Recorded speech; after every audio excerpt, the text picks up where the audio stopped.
सद्गुरु कबीर बीजक साखी प्रकरण साखी 193। मुआ है मरी जाओगे बिन सिर थोती भाल, परेहु करायल वृक्ष तर आज मरहु की काल।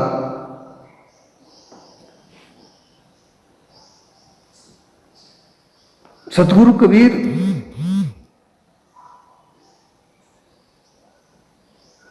हर तरह से मानव को समझा रहे हैं। मानव जीवन के हर पहलू को, हर स्तर को उन्होंने बड़ी बारीकी से देखकर, समझकर, परखकर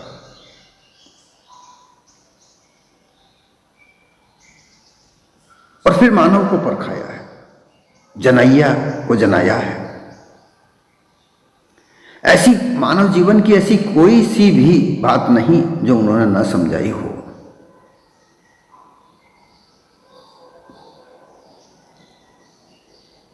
लेकिन मानव है कि मानता ही नहीं है।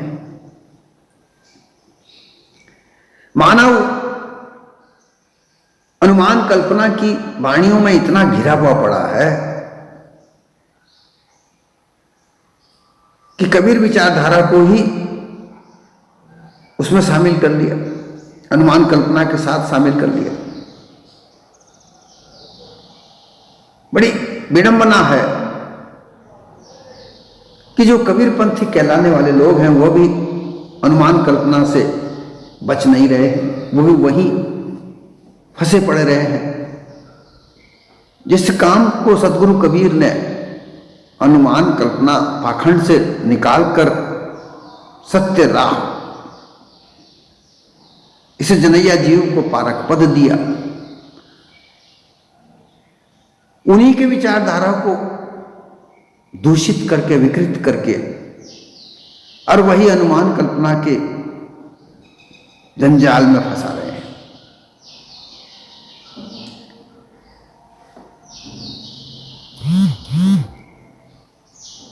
ये ऐसी स्थिति फंसी पड़ी है, और ये स्थिति क्यों बनती है कि कहीं ना कहीं लालच है। लोभ लालच की वजह से लोग फंसते हैं।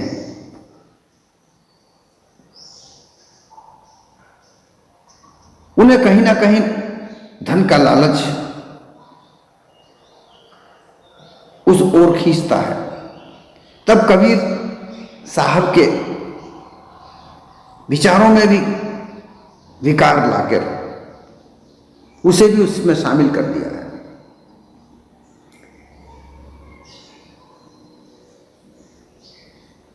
साहिब यहां कहते हैं कि मुआ है मर जाओगे। हे मानव, तू वैसे ही मरा हुआ है। ये लोभ लालच मानिंदियों के घेरे में पड़ा हुआ तू अपने आप को मरा हुआ तो समझते ही। तू कहां अपने आप को जिंदा समझता है, तू तो मरा हुआ समझता है। और एक दिन ये देह छूट जाएगी। मुआ है मर जाएगा, अर्थात तू अपने आप को निडर होकर तो जीता ही नहीं है। डरा हुआ, सहमा हुआ, दबा हुआ, भय से भयभीत हुआ, मौत के भय से डरा हुआ, काल के भय से डरा हुआ, तो मरा हुआ तो बस ही है। जो डर गया सो मर गया, जो भय से व्यापित है, भयभीत है, वो तो मरा हुआ तो है ही। एक दिन ये देह भी छूट जाएगी।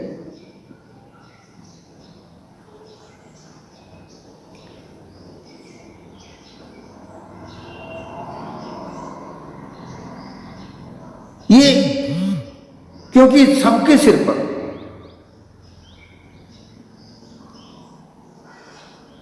ऐसी बिन सिर थोती भाल, भाल का मतलब भाला, अर्थात एक शस्त्र भाला मार करके हत्या की जाती है। उस भाले के सिर पर जो नोकीली लोहे की धारदार हथियार लगाया जाता है, तब वो भाला कहलाता है। लेकिन यहां तो तुम्हारे ऊपर जो भाला लगा हुआ है वो बिना सिर का है।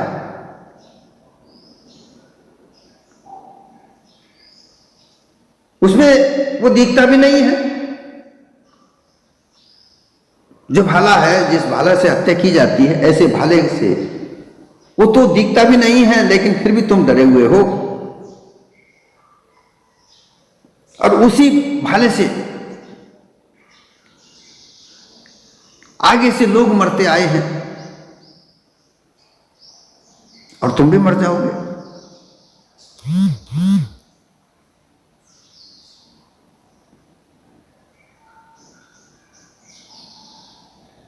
यहां पर सदगुरु कबीर बहुत पारंपरिक, हजारों साल से मानिंदियां जो चली आ रही हैं उनकी ओर इशारा करते हैं। हजारों साल से लोगों को काल से डराया जाता है, मौत से डराया जाता है, और उनसे कहा जाता है कि तुम ऐसा ऐसा कार्य करो, तुम्हारे पूर्वज ऐसा ऐसा करते गए हैं और तुम्हें भी ऐसा करना होगा। बहुत सारी बातें ऐसी ऐसी हैं जिनका अगर यहां जिक्र किया जाए, भयानक बातें हैं, और उनको ना निभाने पर भी उनका डर भय लगा रहता है। वेदों में, शास्त्रों में, पुराणों में, सब में कहीं ना कहीं ऐसी ऐसी बातें भरी पड़ी हैं जो हजारों साल से चली आ रही हैं, जो अंधविश्वास के आधार पर जो थोपी जाती हैं, मानंदियां बना रखी हैं, प्रथाएं बना रखी हैं। उन प्रथाओं को करते करते ये मानव जीवन छूट जाता है। उनका भय इस जीवन से निकल नहीं पाता है। ऐसा भय से पहले से ही मरा हुआ जीवन है।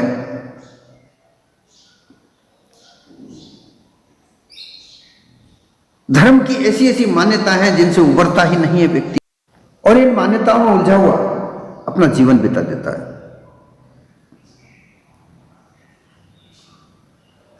सदगुरु इसी बात से चेताते हैं, मानव मात्र को चेताते हैं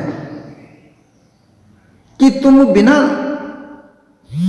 सिर के भाले से जो भाला होता है उसके आगे जो सिर पर चुभाने वाला जो अस्त्र लगा हुआ होता है, ऐसे बिना भाल के जो दिखता ही नहीं है, उससे डरे हुए हो।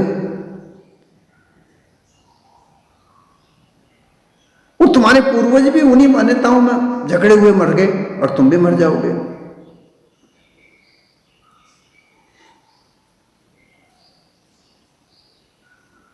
परेऊ करायल वृक्ष तर,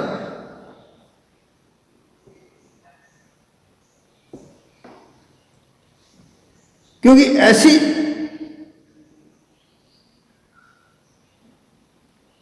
अब ये जो बिना सिर का भाला है वो क्या है? ओंकार ब्रह्म।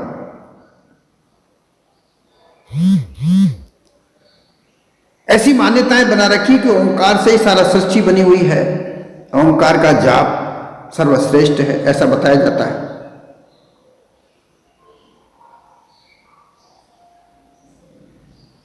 किसी प्रकार से जाप करने से ही अगर सबका कार्य हो जाता, मुक्त हो जाता, मुक्ति मिल जाती, मोक्ष मिल जाती, तो फिर बात ही क्या थी? ये मात्र एक थोती वाणी का जाल मात्र है, निसार है, इसमें कोई सार वाली बात नहीं है।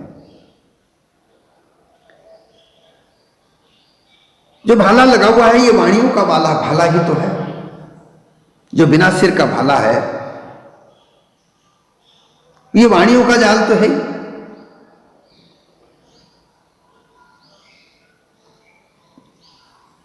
इसमें उलझे हुए मानव जीवन, चाहे कहीं कोई से भी समुदाय का हो, वो अपनी अपनी जगह पर अपनी अपनी वाणियों में उलझे हुए हैं। हिंदू, तुर्क, ईसाई, जैन, ये सब दुनिया जितने भी धर्म हैं वो सब उन वाणियों के भाले से बंधे हुए पड़े हैं, फंसे हुए पड़े हैं, उनमें वो भाला गड़ा हुआ है।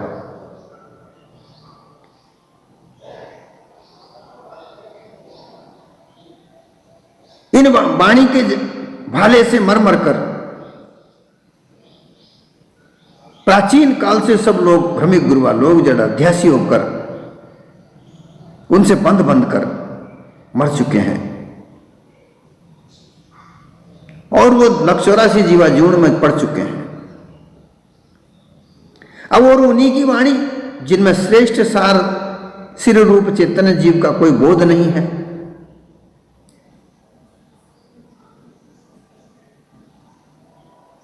सिर अर्थात जो सिरा होता है जहां से आरंभ होता है, ऐसा सिरा तो कहीं है ही। और आरंभ क्या है? ये चेतन स्वरूप जीव है। इसी ने तो ये वाणी का निर्माण किया, इसी ने तो विभिन्न प्रकार की मानिंदियां बनाई, इससे ही सारा संसार है। ये आवागमन का चक्र भी रचने वाला भी तो ये जीव ही है। सब कुछ इसी से ही तो होता है।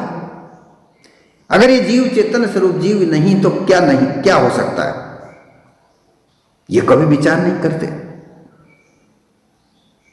लेकिन हजारों साल से कभी बनाई हुई अनुमान कल्पना की वाणियों के जाल में फंसे हुए तुम अपने आप को वहां से मुक्ति नहीं करते।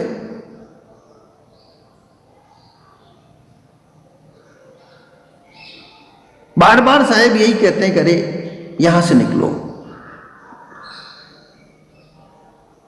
अरे तुम्हारे असंख्य वर्षों से जो तुम्हारे पूर्वज मरते आए हैं वहां भी तुम भी मरोगे, ऐसा क्यों करते हो? असंख्य युगों से, वर्षों से तुम्हारे पूर्वज आवागमन के चक्रव्यूह में बंधे पड़े आए हैं, तुम भी उस चक्रव्यूह में क्यों बंधे पड़े हो? वहां से निकलो। वहां से निकलकर निर्बंध हो जाओ।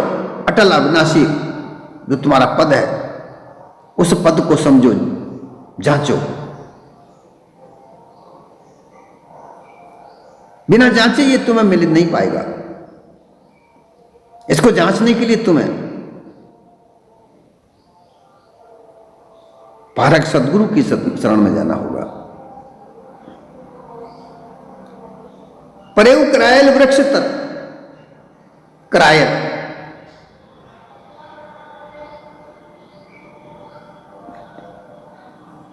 एक झाड़ होता है, टेंटी का झाड़ कहते हैं, जो कांटेदार झाड़ी होती है उसमें छोटे छोटे फल लगते हैं जिन्हें टेंटी कहा जाता है। इसका अचार बनाया जाता है। कांटेदार, इसे करील भी कहते हैं। ये ऐसा झाड़ है, बहुत घेर घुमेर होता है। इसमें टेंटी को तोड़ने के लिए, उस करील के फल को तोड़ने के लिए जब उसमें घुसते हैं तो चारों तरफ से उसके कांटे उसे घेर लेते हैं। इसी तरीके से तुम ये वाणियों के जाल में उलझे पड़े हो।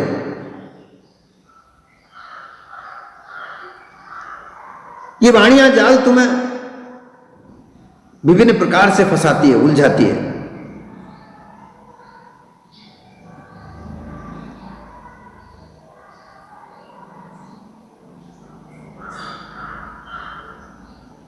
जो वाणी बना रखी है अनुबंध वाणी 4 प्रकार, काल, संधि, झाई और सत्सार। जो सत्सार वाणी से अलग जो 3 वाणियां हैं, काल और संधि और झाई की,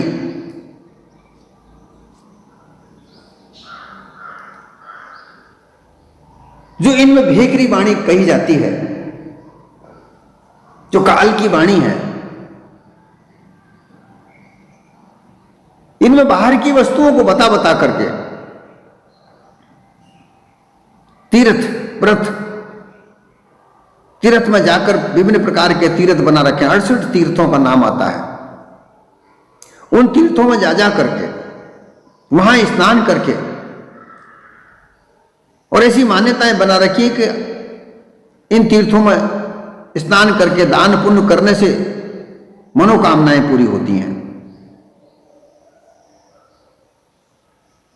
कीर्तन भजन करने से ईश्वर खुश होते हैं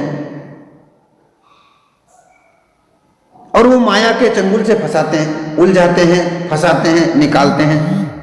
क्योंकि जो ईश्वर है वो माया का पति बताया जाता है और वही मानव को इस माया के जाल में उलझाता है, फंसाता है, और उसी की कृपा होती है तो मुक्त भी कर देता है। माया के जाल से मुक्त होना ही मोक्ष कहा जाता है। ऐसा इनके बड़े भयंकर जाल है। जिस तरीके से ये जो करील का वृक्ष का जाल बताया जाता है ना, ये वाणियों का जाल है। यहां मोक्ष का अर्थ ये बताया जाता है कि संसार भर के सारे सुखों से लगाकर वैकुंठ की इच्छा भी नहीं रखना,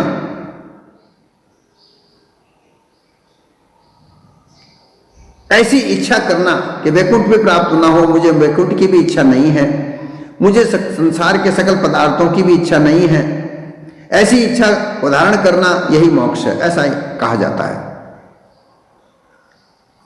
लेकिन अगर देखा जाए, जांचा जाए, परखा जाए, तो ये भी उन गुरुओं का प्रपंच ही है। इनसे बार बार मोक्ष के लिए कहा जाता है कि हमें मोक्ष कब मिलेगी, तो उन्होंने एक रास्ता निकाला और उन्होंने मोक्ष का अर्थ इस तरीके से बता दिया कि मोक्ष उसे कहते हैं जो संसार के पूरे पदार्थों का त्याग कर दे और स्वर्ग वैकुंठ तक का प्राप्त करने की इच्छा को भी त्याग कर दे, वही मोक्ष है। तो बात यह खड़ी होती है कि जब किसी प्रकार के सुखों की इच्छा ही नहीं रखी जाए तो तीर्थ स्नान में जाकर स्नान दान पुण्य करने से क्या मतलब रहा? विभिन्न प्रकार के कर्मकांड को करने से क्या मतलब रहा? यज्ञ हवन तर्पण इनसे करने से क्या मतलब रहा? देवी देवताओं की पूजा करने से क्या मतलब रहा? जब संसार के सुखों का त्याग कर दिया, वैकुंठ तक के सुखों का त्याग कर दिया जाए, तो ऐसी इच्छा में कहां फिर ऐसा कार्य रह जाता है कि व्रत करे, दान पुण्य करे, मंदिरों में, मस्जिदों में, गिरजाघरों में, गुरुद्वारों में जा जाकर दान करे, कहां इच्छा रह जाती है? फिर तो कोई इच्छा ही नहीं रह जाती। फिर ये बड़े बड़े मत पंथ, ये इनका चलाने का क्या मतलब रह जाता है? कोई मतलब नहीं रह जाता। लेकिन इनका कोई पारावार नहीं है। इनकी वाणियों का जो वाणी, भेकरी वाणी में जो विभिन्न प्रकार की जो मान्यताएं बना रखी हैं, इनका कोई पारावार नहीं है।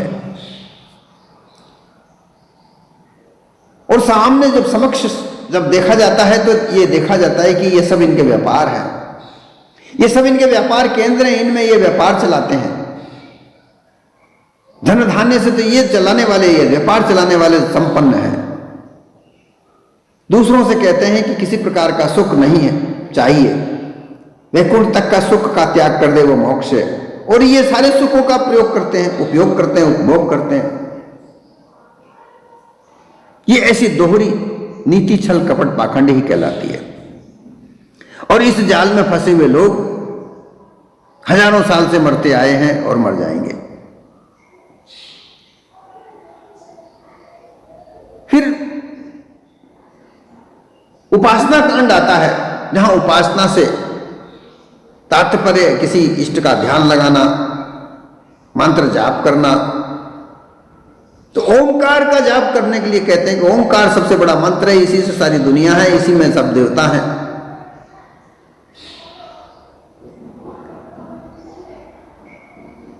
और इसका जाप करते करते ही लोग मर जाते हैं। यहां मध्यमा वाणी मध्यमा वाणी में विभिन्न प्रकार की मान्यताएं बना रखी हैं। मन को ऐसे चढ़ाओ, मन को ऐसे बांधो, मन को वैसे बांधो, इस ओंकार के जाप में बांधो। अनुमान कल्पना का कोई आरा पार नहीं है।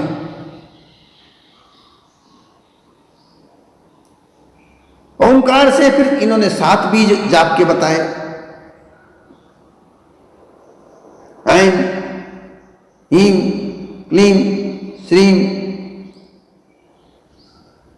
ह्रीं सोहं राम, ये सब प्रकार के जाप मंत्र बना करके लोगों को अपने अपने मत पंथों का प्रचार प्रसार करते हैं और इनकी वाणियों का निर्माण कर करके लोगों को उलझा कर रखते हैं।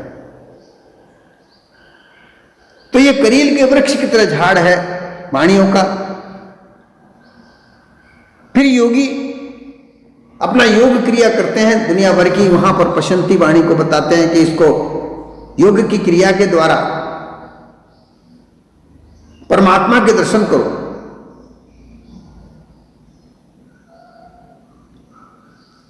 और उसमें विभिन्न प्रकार के मत पंथों का निर्माण हुआ, विभिन्न प्रकार की मुद्राओं का निर्माण किया, श्वास को विभिन्न प्रकार के लेने का, श्वास उच्छ्वास रोकना, रेचक पूरक कुंभक, कितने ही प्रकार उसमें लगा दिए। और उन मानंदियों में हजारों साल से योगी मरते आए हैं और मर जाएंगे।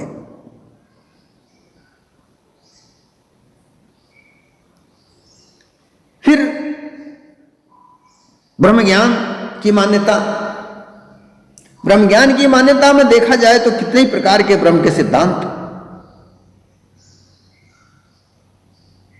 शंकराचार्य का अलग सिद्धांत, राघवानंदाचार्य का अलग सिद्धांत, माधवाचार्य का अलग सिद्धांत, निर्माचार्य का अलग सिद्धांत, अलग अलग सिद्धांत की अलग अलग वाणियों का निर्माण करके लोगों को उसमें बांधा गया और हजारों साल से उन सिद्धांतों में बंधे हुए मर गए और मरते चले जाएंगे। ये वाणियों का जो जाल है इस तरीके से बनाया गया जैसे करील का जाल होता है।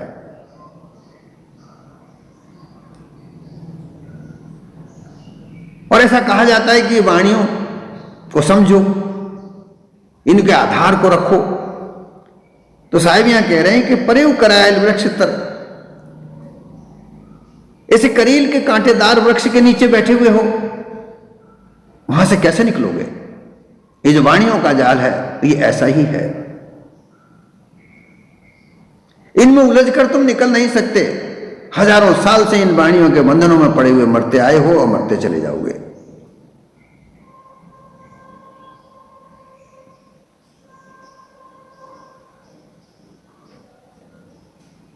गुरुआ लोगों का जो प्रपंच है वो यहां से तुम्हें निकलना ही नहीं देता है।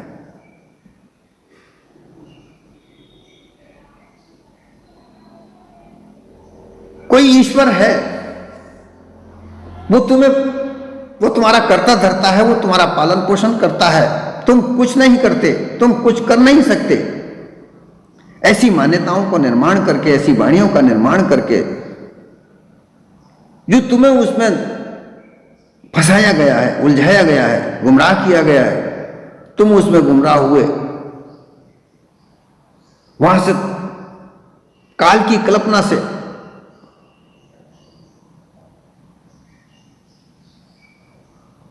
काल के गाल में पड़े हुए हो, वहां से तुम निकल नहीं सकते। वहां से निकलने का कोई तुम्हें मार्ग मिल ही नहीं रहा है, क्योंकि जो भी शब्द हैं वो सब काल संधि झाई के शब्द हैं। और वहां उन शब्दों में कहीं ऐसा कोई मार्ग नहीं है जहां से तुम मुक्त पद की ओर अग्रसर हो सको।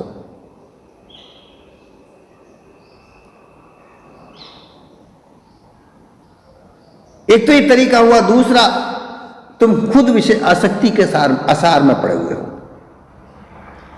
विषय भोगों की आसक्ति में तुम ऐसे बंधे पड़े हो, यही तो तुम्हारा कारण है कि तुम इन गुरुआ प्रपंचों के चक्कर में पड़ते हो। गुरुआ प्रपंच तो तुम्हें दिलासा देते हैं और उस दिलासा में तुम क्यों बनते हो? उस दिलासा में भी तो तुम लालसा से बनते हो। क्योंकि विषयों का भोग तुम्हें सताता है, विषयों का भोग तुम्हें आसक्ति में डालता है, और उस आसक्ति में बंधे हुए तुम अपने आप को उस करील के वृक्ष के नीचे ले जाते हो।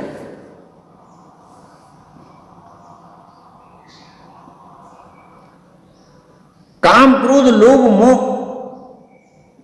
ये कांटे तुम्हारे चारों तरफ उस करील के वृक्ष, करील वाणी का जाल, और उस वाणी के जाल में जो कांटे हैं, काम, क्रोध, लोभ, मोह, ये चारों तरफ से तुम्हें चुभ रहे हैं। इनसे निकले तो कैसे निकले? विषय का अध्यास तुम्हें हर वक्त बांध कर रखता है। सदगुरु कहते हैं कि इनसे तुम नहीं निकल सकते। इनको तुम कैसे त्याग सकते हो? क्योंकि तुम्हें हजारों साल से इसी चक्रव्यूह में बांध कर रखा गया है, और तुम्हें इन गुरुआ प्रपंचियों को तुम्हारी कोई चिंता भी नहीं है। तुम कल मरो चाहे आज मरो, इन्हें इस बात की कोई चिंता नहीं है, क्योंकि इनका तो कार्य हो रहा है। इनकी धन की कमाई तो खूब हो रही है, इनका व्यापार तो खूब फल रहा है। तुम आज मर जाओगे तो दूसरा पैदा हो जाएगा। इन्हें किसी प्रकार का कोई फर्क नहीं पड़ता। काल मरोगे आज,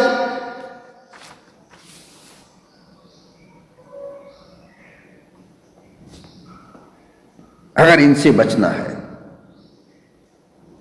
सदगुरु कहते हैं कि अगर इनसे बचना है, इतना समझाने के बाद, इतना सारा परखाने के बाद कि कैसे कैसे जाल तुम्हारे बीच में पड़े हुए हैं, कैसे कैसे तुम्हें उलझाया जा रहा है, हजारों साल से तुम्हें कैसे अनुमान कल्पना की वाणियों से उलझाया जा रहा है,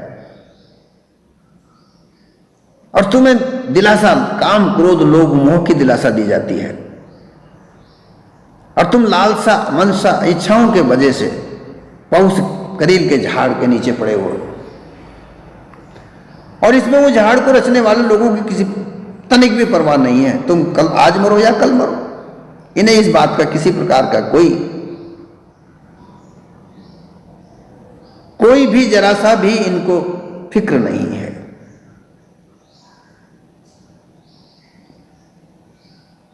और तुम मर गए, मरते आ रहे हो, मरने पर भी तो ये अपना व्यापार चलाते हैं।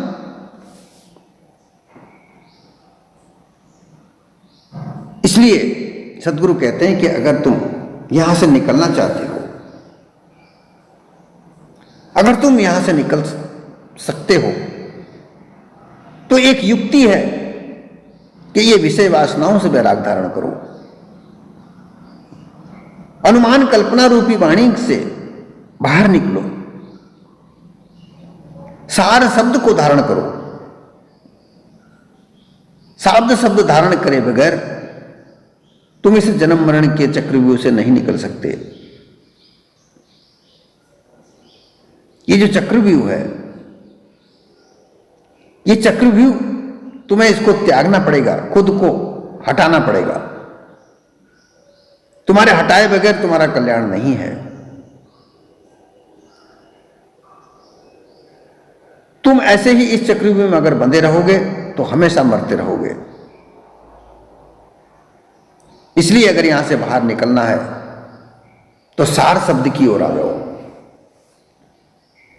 पारक बोध की तरफ आ जाओ, अनुमान कल्पना से दृढ़ वैराग धारण कर लो, परित्याग कर दो उसका, और सार शब्द की ओर आ जाओ।